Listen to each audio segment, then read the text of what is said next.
Round 1 starting. Part 2!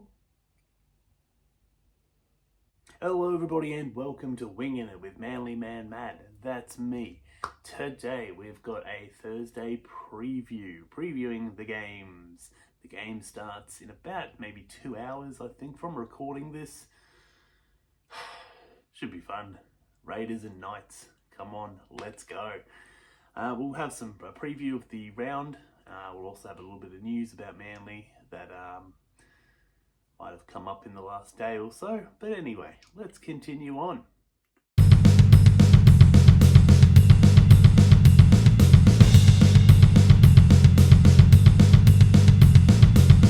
Alrighty, so the Knights and the Raiders. I've said a bit about this in the Team List Tuesday, but I think this is going to be a really good matchup. The Knights are heavily favoured to win. They're at home, so what can you say? The Knights were in the top 8 last year. The Raiders were as well, but they've lost arguably their best player. They've got a couple of players out on injury. I don't know. I've been trying to think about it the last couple of days and I don't know what's going to happen. I really don't. I could see it going either way, either two ways. It being an absolute smashing by the Knights, or it's going to be really close. Like, it's going to be like it was last year, 28-30 or something like that. Kalyn Ponga, I reckon he'll carve it up. I think he'll absolutely just carve up the defense. But yeah, it's going to be I think it's going to be an absolute smashing, to be honest. That's where I'm leaning. I know I said differently in the Team List Tuesday, but I think, yeah, it's going to be an absolute smashing. The Knights, Jack Cogger coming off the bench should be pretty decent.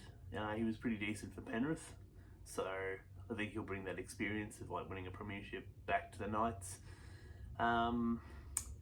The halves have had another year to gel. Tyson Gamble and Jackson Hastings.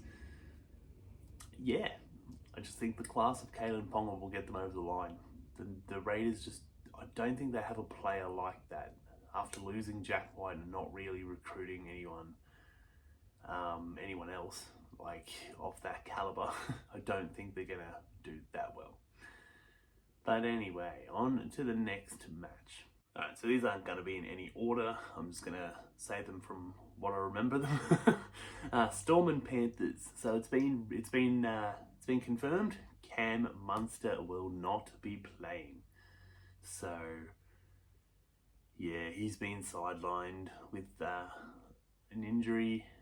I think he was meant to be trying to get over. He was named in the Team List Tuesday, but apparently he's failed his fitness. His injury has come up, so he will not be playing, which, yeah, Panthers to win.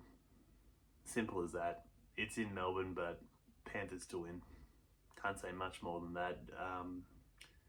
Unless they get off to the same start that they did last year. They might. Like, they did lose the World Club Challenge last year and then they lost their first round, so they might do the same thing. You never know, but the smart bet would be to take the Panthers. I mean, when you've got Nathan Cleary and Jerome Luai and Dylan Edwards there and Isaiah Yeo, you're gonna win most of the time. But yeah, that's there's not much else to say about that. Cam Munster's out, so yeah, it kind of sucks for the Storm. They might their record of going undefeated in the first round and the Craig Bellamy might be in jeopardy. Well, it doesn't really matter. I'm not that. I mean, I like the Storm, I do, but I'd go for the Storm if they were a thing when I first started following the NRL, because I am from Melbourne, but that doesn't matter because they're not. So, Manly all the way. But anyway, alright, Sharks v Warriors. So, I was looking at the odds before, and apparently the Warriors are really, they're high-priced odds. I mean, they're low priced odds to win. Like they're $1.40 or something, I think. And I'm like, I know it's over in New Zealand. I just don't understand. This will be a really close match. I think this will be one of the closest matches of the round. Like, yeah, I'm not too sure. Like, I don't know. The Sharks, I think, could pull off the upset here. I've got the Warriors winning only because it's in New Zealand and Tuivasa-Sheck is back, but yeah, it's going to be a really tough game. Both teams will be wanting to prove that they are meant to be there. The Warriors had a really good season last season, made the top 4, and the Sharks, they will have lamented not going as far as they should have in the finals. When you've got a player of the caliber of Nico Hines, you've got to make finals, like you've got to make semis every year. But anyway, I'm going to go Warriors by 2. I'm not too sure. I really don't know. It could be a really close game. Who knows? The Warriors could come out and surprise me and put 40 on them. I don't know.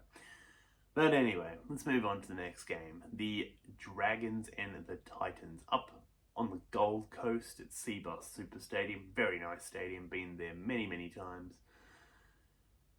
I'll stick to what I said in Team List Tuesday. I don't think anything's changed. Apparently due to being put on the wing, Zach Lomax is a bit unhappy with it. I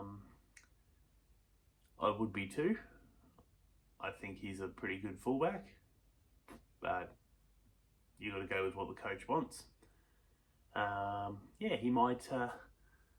He seems unhappy with it. So I'm still going to go with the Dragons. I'm going to go by the Dragons by 8. So whether or not they do it is another story. Could be that they collapse again. I don't know. I mean, they seem to get off to really good starts. Like last few years, I think they've gotten off to pretty good starts, the Dragons, and then they've just gone, nah, we don't really want to play anymore.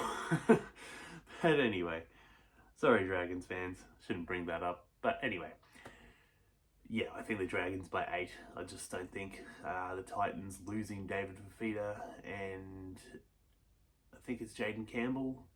I think that's going to be too big a loss. I mean, they've still got classy players all over the field. Don't get me wrong. Kieran Foran, Manly boy. He's pretty good. He led the club to a premiership once. Des Hasler, a Manly coach, led us to a couple of premierships. Who else? Brian Kelly, he also played. So you got some class players. I mean, Manly players. But anyway, class players. Yeah. Anyway, but I think the Dragons will win this. I'd like to see the Titans win. I really would, because I do like the Titans. They're probably my top 3 of teams. I will do a list one day, a whole comprehensive list on 1 to 17 of like a ladder of my favourite teams to least favourite. But that'll come out later. But anyway, on to the next teams. Alrighty, Bulldogs and Eels. This is going to be an absolute it's going to be a good game. It's going to be a really good game. Bulldogs and Eels. What to say about it though? Really, what to say? That I didn't say in Team List Tuesday. Still think the Bulldogs will cause the upset here. Eels did get off to a very slow start last season. I think they were 0-5 before they won a match. Manly were one of those losses. So anyway, let's who?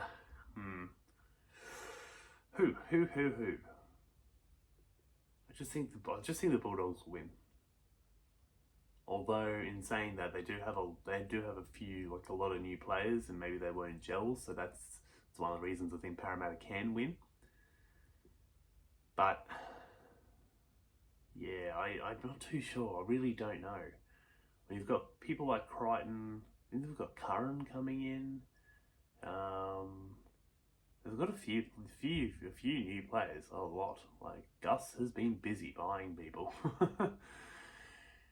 Eels, they don't have Sivo.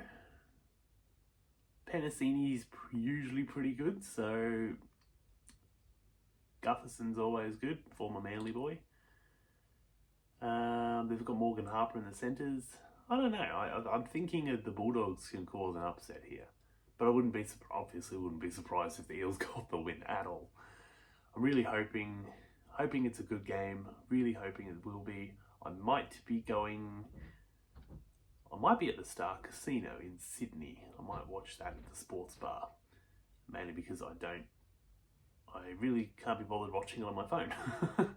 I'll watch it at the sports bar and, have some food, have a drink or so, and yeah. But the next match is the last match of the round, which is not the Gold Coast Titans, the North Queensland Cowboys versus the Dolphins in Brisbane. Not at the Dolphins' home stadium, not in Redcliffe like it should be. It should be the Redcliffe Dolphins. But anyway.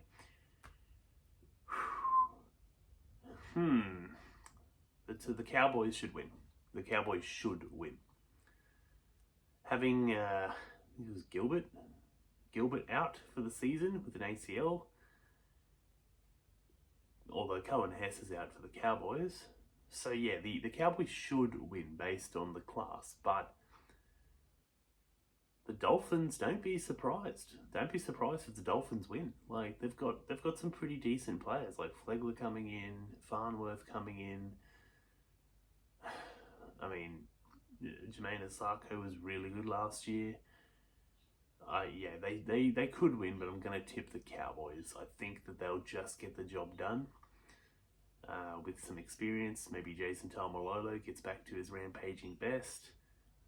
I don't know. He's getting older.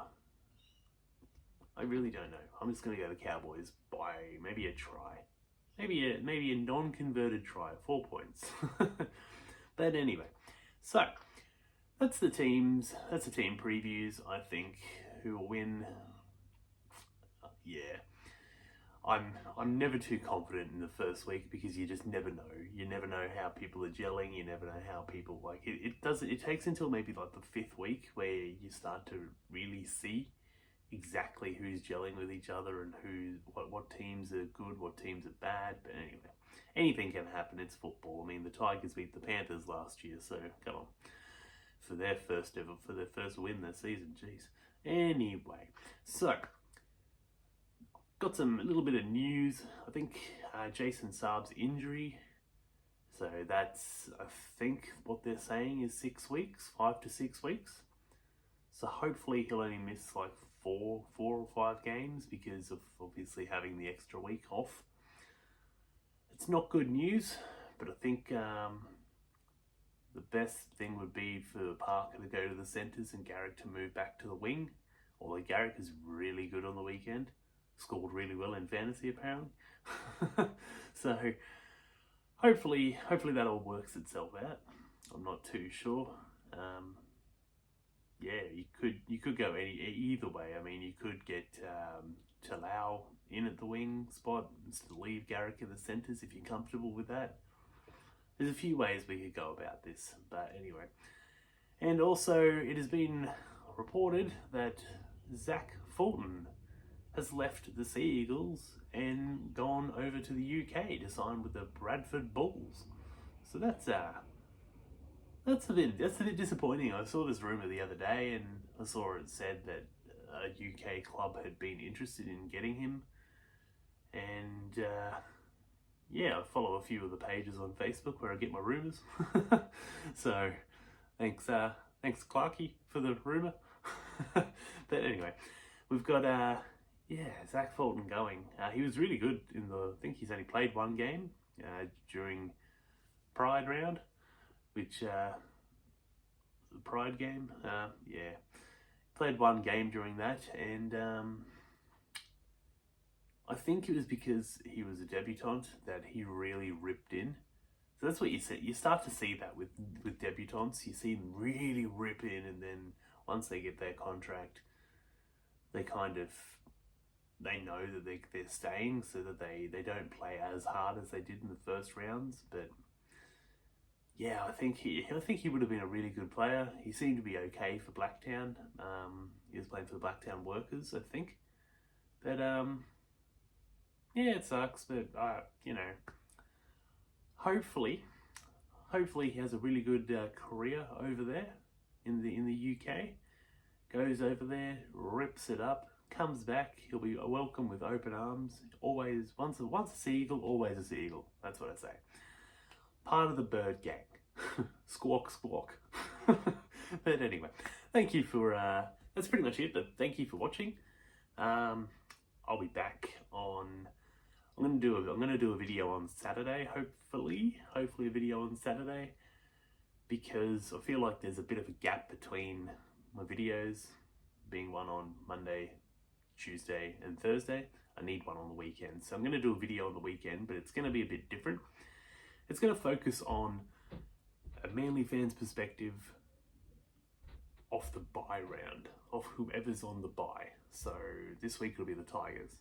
So West Tigers fans, get ready, because I'm going to dissect your team. Anyway, I will catch you guys later.